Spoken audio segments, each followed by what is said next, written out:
یہ واقعی قصہ ہے، اور اس قصے کی شان یہ ہے کہ اس کو اللہ نے فرمایا کہ نحن نقص علیک احسن القصص،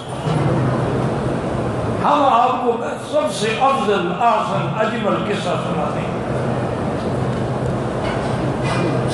اور پھر اس سورت میں اول سے لے کر آخر تک یوسف علیہ السلام کے واقعات بیان ہوئے، کسی دوسری سورت میں میرا ذکر نہیں آیا۔ اس کی وجہ کیا ہے؟ اس کی وجہ یہ ہے کہ یوسف علیہ السلام کا اور سرکار دو عالم صلی اللہ علیہ وسلم کا معاملہ جو ہے وہ بڑا متشابہ ہے، یعنی ایک دوسرے سے ملتا ہے۔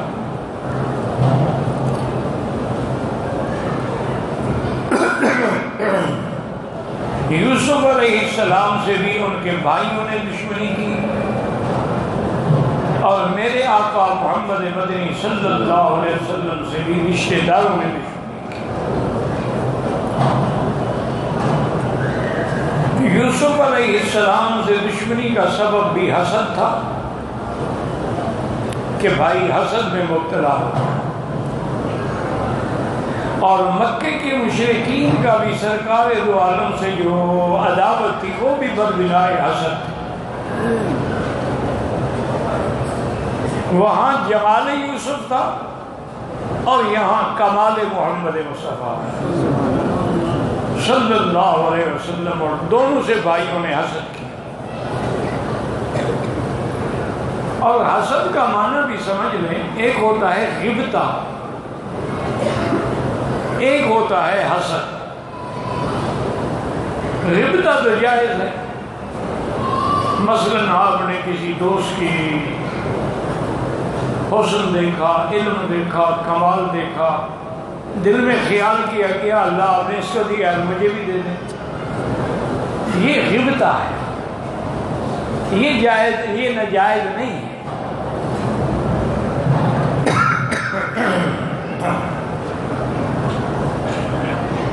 اور ایک ہوتا ہے حسد۔ حسد کا معنی یہ ہے کہ کسی بھائی کے پاس نعمت دیکھی تو دل میں یہ تمنا آئی اللہ اس سے چھین لے اور مجھے دے دے، یہ حسد۔ اور حسد اتنا بڑا گناہ ہے، اسی لیے میرے آقا نے، محبوب دو عالم نے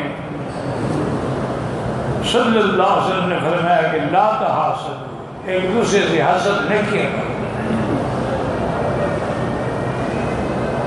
ولا تدابروا، اور ایک دوسرے سے جھگڑا نہ کیا کرو، کونوا عباد اللہ اخوانا، بھائی بن کے رہو۔ ہر کلمے پڑھنے والا مومن جو ہے وہ دوسرے کا بھائی ہے۔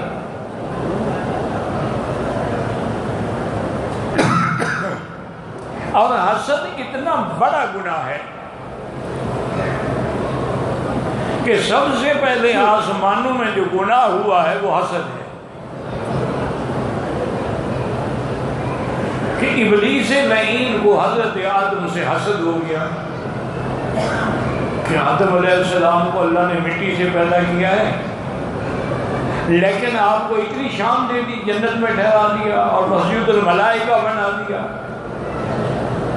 اور اپنی طرف سے اللہ نے ان کو تمام چیزوں کے اسماء کا علم بھی عطا فرما دیا اور مجھے مردود کر دیا۔ تو یہ حسد، اور اس حسد کی بنا پہ پھر اس نے انتقام لیا آدم علیہ السلام سے، اور یہ بھی قسم کھائی کہ میرا اللہ تم نے مجھے جنت سے نکالا ہے، اپنی رحمت سے دور فرمایا ہے، میں بھی تیرے بندوں کو نہیں چھوڑوں گا۔ وَلَأُغْوِيَنَّهُمْ أَجْمَعِينَ، تیرے تمام بندوں کو میں گمراہ کروں گا، إِلَّا عِبَادَكَ مِنْهُمُ الْمُخْلَصِينَ، ہاں جو تیرے خاص بندے ہیں ان پہ میرا جادو نہیں چلے گا۔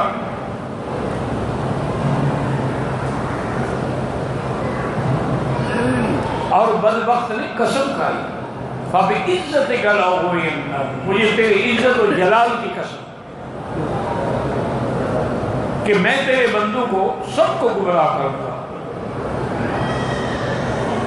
اللہ تعالیٰ نے بھی اس مردود کے جواب میں قسم کھائی، فرمایا فَبِعِزَّتِي وَجَلَالِي، مجھے بھی اپنی عزت و جلال کی قسم ہے، جب تک میرے بندے توبہ کرتے رہیں گے میں بھی معاف کرتا ہوں،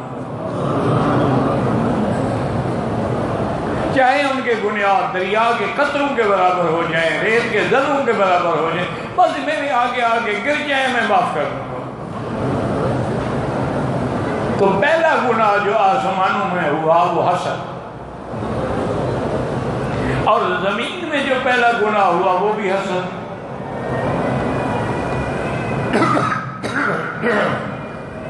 کہ آدم علیہ السلام کے بیٹے قابیل نے اپنے بھائی حابیل پہ حسد کیا کہ حابیل کی بیوی خوبصورت ہے اور میری بیوی بدصورت ہے، میں کیوں لوں؟ اب جب والد نے سمجھایا پھر بھی نہ سمجھا، پھر والد نے ایک طریقہ اختیار کیا دونوں بھائیوں میں، انہوں نے کہا اچھا ایسا کرو تم دونوں اللہ کے راستے میں خیرات کرو، جس کی خیرات منظور ہو جائے گی نا پھر میں اس کی بات سنوں گا۔ ایک طریقہ تھا کہ ابھی دو بھائی نہ لڑیں، اور اس شریعت میں حضرت آدم سے لے کر آخر تک اللہ کا قانون یہ تھا کہ جب آپ خیرات کرتے ہیں تو خیرات کے دانے ہیں، گندم ہے، کچھ ہے، وہ کسی اونچی جگہ پہ رکھ دیں، آگ اترے اور اس کو جلا ڈالے تو مانا تمہاری خیرات قبول ہو گئی، اور اگر وہ پڑی رہے جی آگ نہ آئے تو مانا اللہ نے تیری خیرات کو قبول نہیں کیا۔ یہ بھی میرے بزرگوں، میرے عزیزوں، میرے بھائیوں، معتمرین ہیں یا قادمین ہیں یا مقیمین ہیں، اللہ کا شکر کرو کہ اللہ نے حضور کی برکت سے ہماری گناہوں پہ کیسے پردہ رکھا ہے،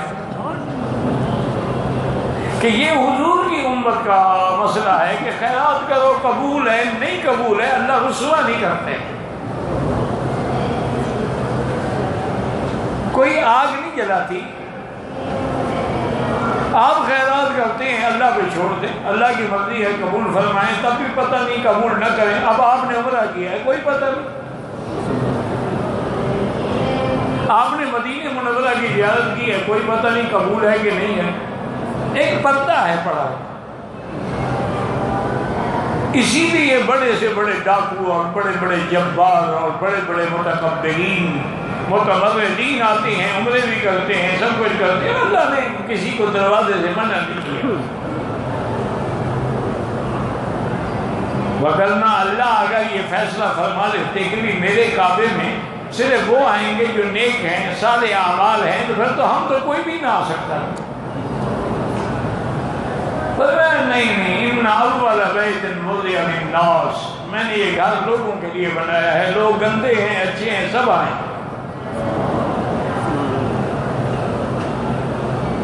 اب علماء نے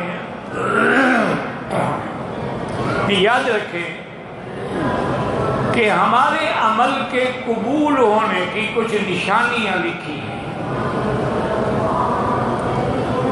اس پہ ٹھنڈے دل سے غور کریں کہ کیا عمرہ کرنے کے بعد، مسجد پاک کی زیارت کرنے کے بعد، حضور کے روضہ مبارک پہ حاضری دینے کے بعد تمہارے اندر کوئی تبدیلی آئی ہے؟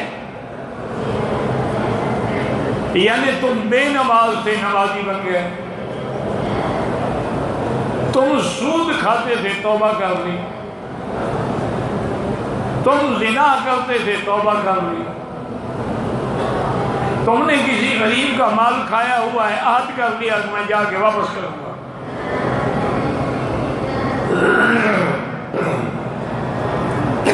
اور اپنی سیرت اور صورت جو ہے وہ دشمنوں کے بجائے حضور کی سیرت اختیار کی، چہرے پہ داڑھی مبارک آ گئی، اللہ کا نور آ گیا، تو سمجھو کہ میری حاضری قبول۔ اللہ نے مجھے بدل دیا، تم پہلے قرآن نہیں پڑھتے تھے اب پڑھتے ہو، پہلے ذکر نہیں کرتے تھے اب اللہ کا ذکر کرتے ہو تو سمجھو کہ قبول ہے، اور اگر تم پہلے کی طرح رہے یا پہلے سے بھی بگڑ گئے تو سمجھو کہ میری عبادت میں عمرہ سب مردود ہے۔ بس میں آیا تھا، میلہ دیکھا، چلا گیا، جیسے آئے تھے اسی طرح واپس چلے گئے۔ تو اب آدم علیہ السلام کے دونوں بیٹوں نے، حابیل نے اور قابیل نے، خیرات کا انتظام کیا۔ حابیل نے تو اپنے مال مویشی سے، وہ چونکہ مال مویشی رکھتے تھے، بہترین دمبا چنا اور اس کو ذبح کر کے جا کے اوپر رکھ دیا، اور قابیل کھیتی باڑی کرتا تھا، اس نے اپنے چند گوشے جو تھے اور وہ بھی یعنی کچلے ہوئے، مارے ہوئے، پسے ہوئے گندم کے، وہ اٹھائے اور رکھ لیے۔ رات گزر گئی، صبح کو جب آئے تو حضرت حابیل کی قربانی قبول ہو گئی، وہ تو آگ جلا گئی، اور قابیل کی اسی طرح پڑی ہوئی ہے خیرات۔ اب قابیل اور غصے میں آ گیا، بھائی سے کہنے لگا اچھا تمہیں والد نے کوئی بات بتائی ہے کہ تمہاری قربانی قبول ہوتی ہے میری قبول نہیں ہوتی؟ اس نے کہا اللہ کے بندے کیوں ناراض ہوتے؟ یہ تو اللہ کا فیصلہ ہے کہ انما یتقبل اللہ من المتقین، اللہ اس کی خیرات عبادت منظور فرماتے ہیں جو متقی ہیں، اللہ سے ڈرنے والے ہیں، گناہوں سے بچنے والے ہیں۔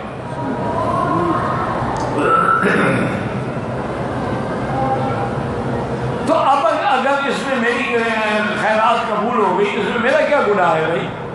اس نے کہا نہیں لَأَقْتُلَنَّكَ، بس میں تمہیں قتل کر دوں گا، نہ ہوں گے نہ جھگڑا ہوگا، اور تمہاری بیوی خود کو خود مجھے مل جائے گی۔ اب دیکھیں بھائی کا ہونے کا لین بسطت الیہ یدک لتقتلنی ما انا بباسط یدی الیک لیقتلک۔ حضرت حابیل نے کہا اگر تم مجھے قتل کرنا چاہو میں ہاتھ نہیں بڑھاؤں گا، میں تمہیں قتل کرنے کا ارادہ نہیں رکھتا، میں اپنے اللہ سے رکھتا ہوں۔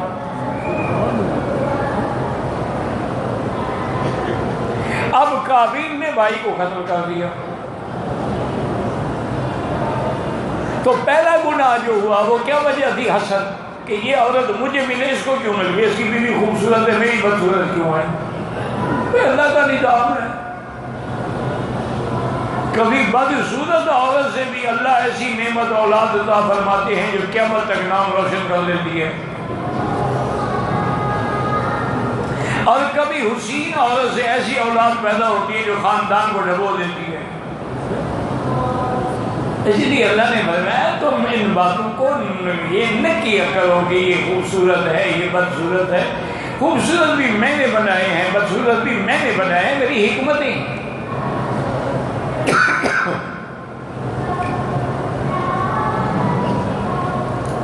اب جب وہ قتل کر دیا،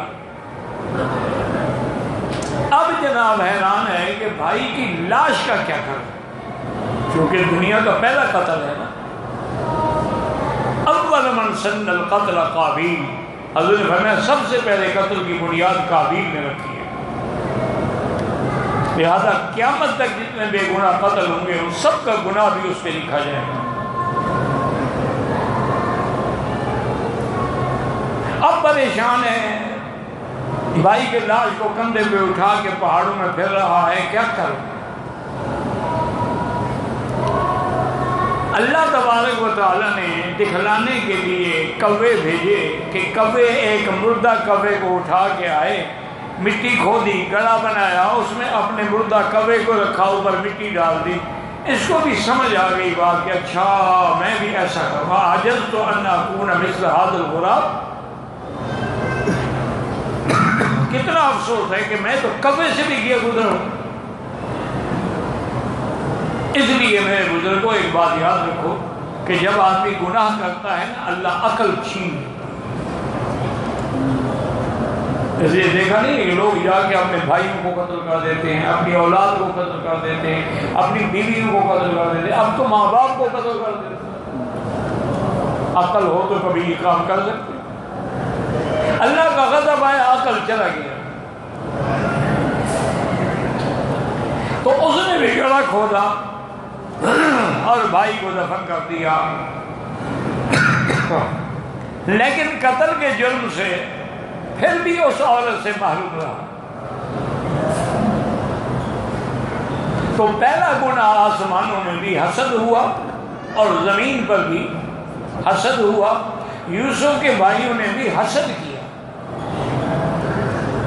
کہ کیا وجہ ہے، ہم 11 بھائی ہیں اور یوسف ایک ہے، اس کا شقیق صرف بنیامین ہے، 10 تو ہم ایک ماں سے ہیں، اور ابا اس کا زیادہ خیال رکھتے ہیں، ہمارا نہیں رکھتے۔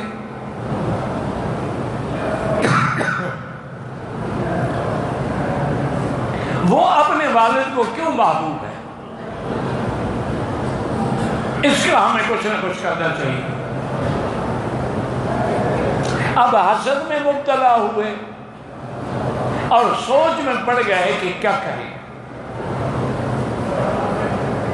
انہی دنوں میں حضرت سیدنا یوسف علیہ السلام نے بھی خواب دیکھا۔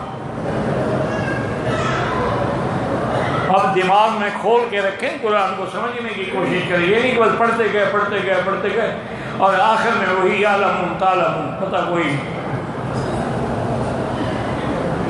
اب یوسف کے قصے کی ابتدا بھی خواب ہے، اور میرے محمد مدنی کے وحی کی ابتدا بھی خواب ہے، دونوں میں مماثلت۔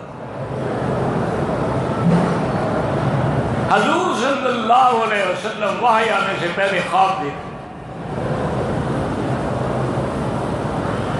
اور بی بی عائشہ فرماتی ہے کہ حضور کے خواب ایسے ہوتے تھے جیسے بالکل سورج نکلا ہوا ہوتا، بالکل صحیح، کیونکہ نبی کا خواب ہے۔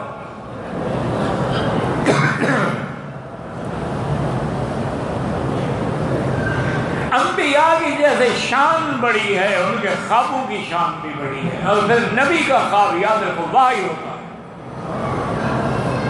وہ کبھی غلط نہیں ہوتا۔ بڑے سے بڑے ولی کا خواب غلط ہو سکتا ہے، الٹ ہو سکتا ہے، لیکن نبی کا خواب خواب ہوتا۔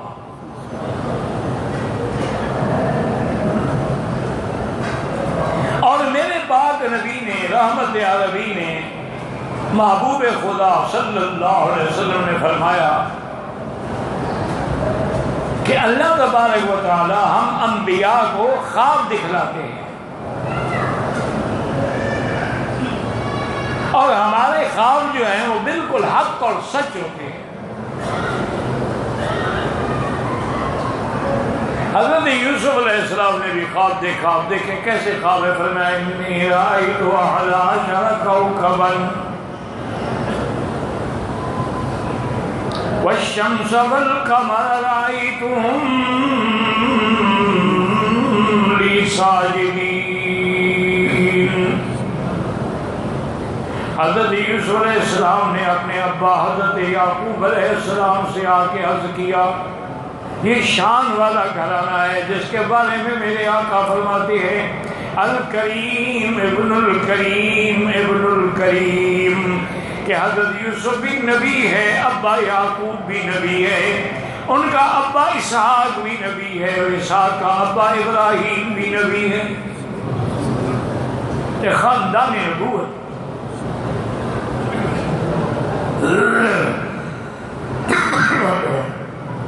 انہوں نے کہا کہ ابا جان میں نے خواب دیکھا ہے کہ آسمان سے 11 ستارے اور چاند سورج اترا اور میرے آگے آگے سجدہ کیا۔ اب یعقوب علیہ السلام تو نبی تھے نا، وہ خواب سمجھ گئے،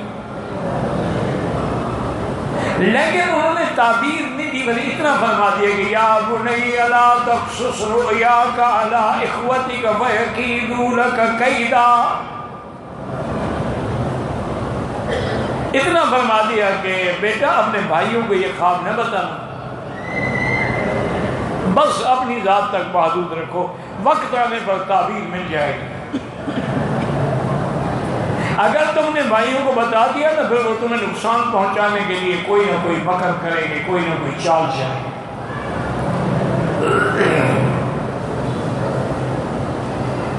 حضور پاک نے بھی خواب دیکھا،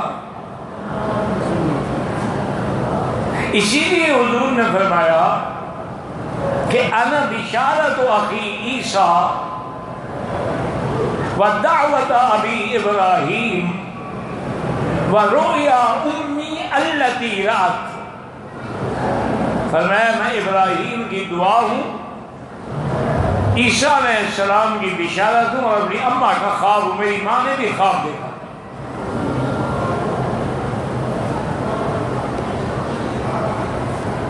اب بھائیوں نے، اب حضرت یعقوب نے اور زیادہ توجہ کی کہ یہ میرا بیٹا تو شان والا بیٹا ہے، اس کی تو حفاظت کرنی چاہیے۔ بھائی اور حسد میں مبتلا ہوئے، ایک دن انہوں نے مشورہ کیا کہ بھائی ہم 10 ہیں، کیوں نہیں یوسف کو قتل کر دیں؟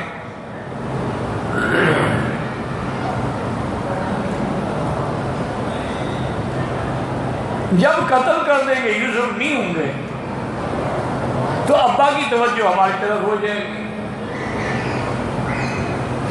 یہ ہر آدمی کا ایک خیال ایسے ہوتے ہیں، اسی لیے آپ نے دیکھا نہیں ہے کہ عورتیں عشق میں آ کے اپنے شوہر کو قتل کر دیتی ہیں کہ آگے اگلے دوست سے ساتھ عیش کروں گی، پھر اس کے ساتھ بھی عیش نہیں ہوتا، زندگی جیل میں گزرتی۔ ایسے خیال بھائی تم اس کے بیٹے کو قتل کر دو گے، وہ تم سے محبت کریں گے، کتنی غلط سوچ ہے۔ کون اپنے بیٹے کے قاتل کے ساتھ سلوک کر سکتا ہے؟ ایک ان بھائیوں میں کچھ سمجھدار تھے، انہوں نے کہا کہ دیکھو ایسا نہ کرو، یہ غلط بات ہے، کچھ بھی ہو یوسف ہمارا بھائی ہے، لا تقتلوا یوسف، اس کو قتل نہ کرو، اگر تم اتنا تنگ آ گئے ہو القوہ فی غیابات الجب، جنگل کے کسی کنویں میں ڈال دو،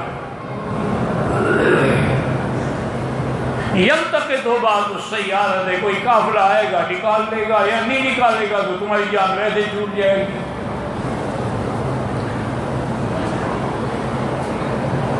انہوں نے کہا کہ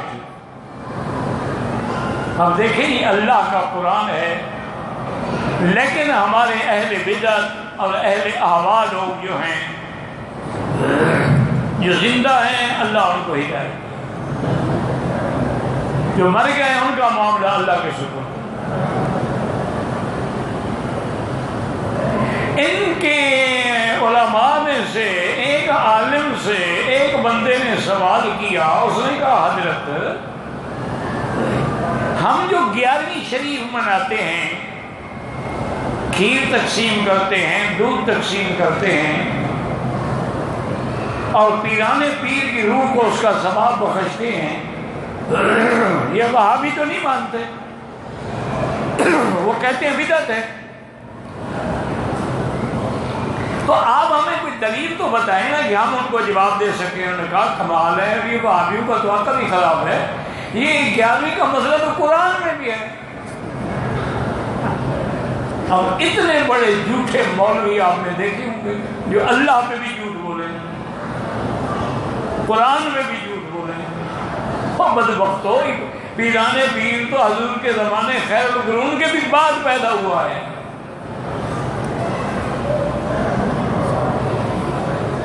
وہ کہنے لگے یہ تو مسئلہ قرآن میں ہے، دیکھو قرآن میں نہیں کہ احد عشرہ کوکب، احد عشرہ کتنے ہوتے ہیں؟ انہوں نے کہا جی 11، انہوں نے کہا 11 سے 11ویں ثابت، سبحان اللہ، انا للہ و انا الیہ راجعون۔ یہ نہیں سمجھا مولوی صاحب نے کہ میں قرآن کی تحریف کر کے کافر ہو گیا ہوں۔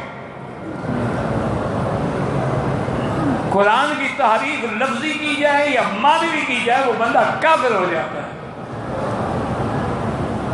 اور یہ تحریف یہودیوں کی صفت ہے، یحرفون الکلم عن مواضعہ، وہ کلمے کو بدل دیتے تھے. اسی لیے ایک دن بی بی عائشہ صدیقہ رضی اللہ عنہا بیٹھی ہیں حضور کے ساتھ، ایک یہودی آیا، وہاں سے جب گزر گیا السلام علیکم یا رسول اللہ، حضور نے فرمایا وعلیکم. بی بی عائشہ اس سے آگے فرمایا وعلیکم غضب اللہ ولعنت اللہ، اللہ کا تم پہ غضب ہو، اللہ کی لعنت ہو. حضور نے فرمایا عائشہ کیا کہہ رہی ہو؟ یہ تم کیوں اپنے حدود سے نکل رہی ہو؟ تم نبی کی بیوی ہو، اہل بیت رسول ہو، یہ کیا کہ اس کو تم نے ایسے سخت لفظ کہا؟ یا رسول اللہ آپ نے سنا نہیں اس بدبخت نے کیا کہا کہ السلام علیکہ، اللہ کے نبی تم پہ موت ہو. سلام کہو تو سلامتی، سام کہو تو موت. اس نے لفظ بدل دیا، لام حذف کر دیا. انہوں نے کہا حضور وہ آپ کے لیے بدبخت موت مانگے اور میں خاموش رہوں. حضور نے فرمایا اللہ کی بندی کیوں جوش میں آتی ہو؟ آپ نے یہ نہیں سنا کہ میں نے کیا کہا؟ ویسے نے کہا حضور آپ نے نہیں کیا کہا کہ والدے کا تم پر، تو فرمایا اللہ میری دعا سنے گا کہ یہودی کی سنے گا؟ میں نے کہہ دیا کہ جو تم میرے لیے مانگ رہے ہو تجھ پر ہو، بس جواب ہو گیا. تو اس لیے یہ لفظوں کو بدل ڈالتے. قرآن میں ہے نا کہ راعینا، ہماری طرف مہربانی کریں، نظر التفات کریں. تو یہودی اور روشی کیا کہتے تھے؟ راعینا، یہ تو ہمارا چرواہا ہے، بکریاں چرانے والا ہے. تو قرآن کی تعریف لفظی کی جائے یا معنوی کی جائے بندہ کافر ہو جاتا ہے. ہمیشہ یاد رکھو. اچھا تم نے لوگوں کو 11ویں کا قصہ سمجھایا، خود تو کافر ہو گئے، اور وہ تمہاری بات مان کے بدعت میں مبتلا ہو گئے. ہر بدعت جو ہے وہ گمراہی ہوتی ہے. کل بدعت ضلالہ اور کل ضلالۃ فی النار، ہر گمراہی کا انجام جہنم ہے. لوگ سمجھتے ہیں ہم جناب پیران پیر کی روح کو ثواب پہنچانے، سارا مہینہ ثواب نہیں پہنچاتے، صرف 11ویں کو تقسیم کرنا ہوتا ہے. تو اصل وجہ کیا ہے؟ یاد رکھیں ہمیشہ کہ یہ مسئلہ ہے قرآن کا، خواب ہے اللہ کے نبی کا. یہاں 11ویں کہاں سے آ گئی؟ اب سارے بھائی اکٹھے ہو گیا ہے اور حضرت یوسف یعقوب علیہ السلام سے عرض کیا کہ ہمارا پروگرام ہے شکار پہ جانے کا، اور آپ مہربانی کر کے یوسف علیہ السلام کو ہمارے ساتھ بھیجیں. لیکن دیکھیں اسلوب کلام کیا ہے، اس سے خود بخود ظاہر ہو رہا ہے بغض. قالوا یا ابانا ما لک لا تآمنا، حالانکہ وہ کہتے ہیں ابا جان اجازت دے. کہتے کہ ابا جان آپ ہم پر کیوں اعتماد نہیں کرتے یوسف کے بارے میں؟ وَإِنَّا لَهُ لَنَاصِحُونَ، ہم تو اس کے خیر خواہ ہیں، بھائی ہیں اس کے.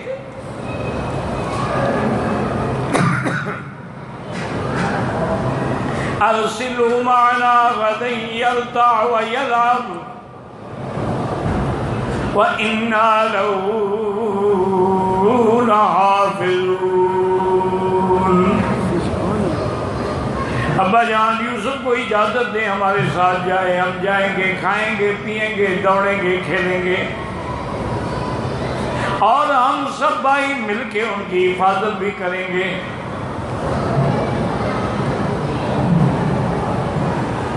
قال إني ليحزنني أن تذهبوا به فأخاف أن يأكله الذئب وَأَنْتُمْ عَنْهُ غَافِلُونَ. حضرت یعقوب نے فرمایا کہ مجھے اس بات کا غم ہے کہ تم یوسف کو لے کے جاؤ تم کھیل کود میں لگ جاؤ اور میرے بیٹے کو بھیڑیا کھا جائے. کہنے لگے بھائیان کیسی بات کرتے ہیں. لئن اکلہ الذئب ونحن عصبہ، ہم ایک جماعت ہیں، 10 آدمی ہیں، ہم 10 کی موجودگی میں بھیڑیا آ کے ہمارے بھائی کو اٹھا لے گا. تو حضرت یعقوب نے اجازت دے دی. اب بات یہ ہے، یاد رکھیں کہ یعقوب علیہ السلام نے کیسے فرمایا کہ اس کو بھیڑیا اٹھا لے گا اور تم غافل ہو گئے. اس کی وجوہات یہ ہیں، علماء نے لکھا کہ اللہ کے نبی کو اللہ نے بطور الہام دل میں یہ بات ڈالی تھی کہ یہ ہوگا. تمہارا بیٹا صرف شکار کے لیے نہیں جا رہا ہے، اب تم سے مستقل جدا ہو رہا ہے. یعقوب علیہ السلام کو یہ الہام ہوا اور بھائیوں نے ابا کی بات کو پکڑ لیا. اور بعض علماء یہ کہتے ہیں کہ اس علاقے میں بھیڑیے بہت ہوتے تھے اور ایسے واقعات ہمیشہ ہوتے تھے کہ جنگل میں کسی عورت کو اٹھا لیا، کسی مرد کو اٹھا لیا، کسی کو چیر پھاڑ ڈالا. اس خوف کی بنا پہ یعقوب علیہ السلام نے فرمایا تھا. بہرحال وہ چلے گئے اور اس بڑے بھائی کے کہنے پر یوسف علیہ السلام کو قتل تو نہیں کیا، آ کے ایک جنگل کے غیر آباد کنویں جو ہے اس کنویں میں پھینک دیا.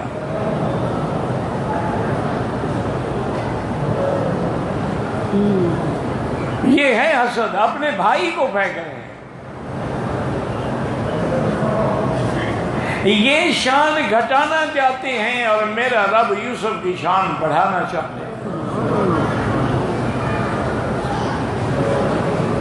اللہ نے جبریل علیہ السلام کو حکم دیا. اسرائیلی روایات میں ہے کہ جبریل نے موسیٰ علیہ السلام سے بتلایا تھا کہ جب یوسف کو کنویں پہ کھڑے ہو کے بھائی دھکا دے رہے تھے، وہ منتیں کر رہا تھا، میں 7ویں آسمان پہ تھا. اللہ نے حکم دیا کہ جلدی جاؤ، میرے یوسف کو چوٹ نہ لگے، نیچے سے ہاتھ دے کے اٹھا لو. انہوں نے اٹھا کے کنویں میں کھڑا کر دیا. اب یہ بات بھی دماغ میں رکھ لیں کہ اللہ نے قرآن میں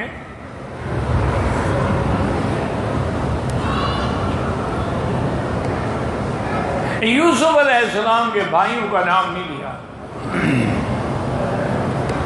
یہ جو لوگوں نے صرف بعض روایات میں بنیامین کا نام آتا ہے، لیکن انہوں نے سارے ماشاءاللہ نام ڈھونڈ لیے ہیں کہ اس کا نام یہودا تھا، اس کا نام فلاں تھا. یہ سب باتیں ہیں، نہ قرآن نے نام لیا ہے نہ حدیث میں نام.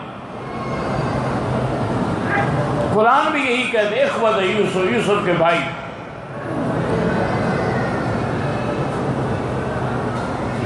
اور حدیث مبارک میں بھی نام نہیں آیا. حتیٰ کہ قرآن نے جس نے منع کیا تھا قتل نہ کرو، اس کا بھی نام نہیں لیا. قال قائل منهم لا تقتلوا یوسف. ایک کہنے والے نے کہا. اس لیے ہمیشہ یاد رکھو کہ یہ بڑی مشکل ہے آج کل. جو لوگ اسرائیلی روایات سناتے ہیں، جھوٹے قصے سناتے ہیں، لوگ بڑا سر مارتے ہیں ماشاءاللہ. حالانکہ سنانے والا بھی گناہ گار ہو رہا ہوتا ہے اور سننے والے بھی گناہ گار ہو رہے ہیں. بھئی اللہ نے نام نہیں لیا، بات ختم ہو گئی. اب ہمو کما ابہمہ اللہ، جس چیز کو اللہ مبہم رکھے تم بھی مبہم رکھو. تم کیوں اس بات میں پڑھتے ہو؟ تو اس لیے ہمیشہ یاد رکھیں کہ جس چیز کا نام قرآن میں نہ آئے نہ اس میں بحث نہ کی. ضرورت ہوتی تو اللہ نے یوسف کا اتنا قصہ سنایا ہے تو بھائیوں کا نام نہ بتا دیتا، ضرورت ہی نہیں تھی. اچھا خدا کی شان یہ ہے کہ بھائیوں نے کیا کیا کہ واپس آئے اور ایک وہ شکار کرتے رہے نا، تو کوئی ہرن شرن پکڑا تھا، اس کا خون یوسف علیہ السلام کے قمیص کو لگا کے رات کو جناب آئے، دن میں نہیں آئے کہ ہمارے چہرے دیکھ کے ابا جان نہ لے کہ جھوٹ بول رہے ہیں، آئے رات میں وجاؤ اباہم عشاء۔ قاتل ہمیشہ روتے ہیں، جیسے حسین کے قاتل آج تک رو رہے ہیں، قتل بھی خود کیا ہے اور رو بھی رہے ہیں۔ بھئی مقتول کا سامان جس سے ملے گا قاتل وہی ہوگا نا، گھوڑا بھی ان کے پاس ہے، بی بی کی بطول بھی ان کے پاس ہے، عباس کا علم اور جھنڈا بھی ان کے پاس ہے، تو پھر قاتل کون ہے؟ تو اب یوسف کے بھائی آئے وَجَعَلُوا أَبَاهُمْ عِشَاءً يَبْكُونَ قَالُوا يَا أَبَانَا إِنَّا ذَهَبْنَا نَسْتَبِقُ وَتَرَكْنَا يُوسُفَ عِندَ مَتَاعِنَا فَأَكَلَهُ الذِّئْبُ وَمَا أَنْتَ بِمُؤْمِنٍ لَنَا وَلَوْ كُنَّا صَادِقِينَ۔ کہنے لگے ابا جان دیکھیں نا، جھوٹا جو ہے نا وہ پہلے کہتے ہیں جی آپ میری بات تو خیر نہیں مانیں گے، اس لیے انہوں نے بھی کہا کہ ابا جان آپ غیر یقین تو نہیں کریں گے لیکن ہم سچ کہیں گے۔ ہم یوسف علیہ السلام کو ہم نے بٹھایا اپنے سامان کے ساتھ، ہم شکار میں غافل ہو گئے اور بھیڑیا آ کے حضرت یوسف کو کھا گیا۔ یہ دیکھیں ان کا قمیص ہے اور یہ دیکھیں یوسف کا خون ہے۔ حضرت یعقوب علیہ السلام نے قمیص کو دیکھا بڑے غور سے اور فرمایا کہ بھائی تم سے زیادہ تو وہ بھیڑیا عقل والا تھا۔ انہوں نے کہا کیسے؟ انہوں نے کہا دیکھو یوسف کو کھا گیا، قمیص نہیں پھٹا، کتنا بھیڑیا عقل والا تھا کہ پہلے قمیص اتارا پھر یوسف کو کھایا پھر خون لگایا۔ فصبر جمیل، میں صبر کروں گا، اور صرف صبر نہیں، صبر جمیل، کہ کبھی تمہیں تانا بھی نہیں دوں گا کہ کیا کیا تم۔ اور واللہ المستعان علی ما تصفون، اور میرا اللہ میرا مددگار ہے، جو تم کہہ رہے ہو نا میرا اللہ میری مدد کرے گا، واللہ اعلم۔ زندگی باقی تو بات باقی، چونکہ یہ بڑا اہم قصہ ہے اور درمیان میں 1 مہینے سے زیادہ ناغہ ہو گیا، تو اس لیے میں نے مناسب سمجھا کہ ایک دفعہ ابتدا سے اس کو دہرا دیا جائے۔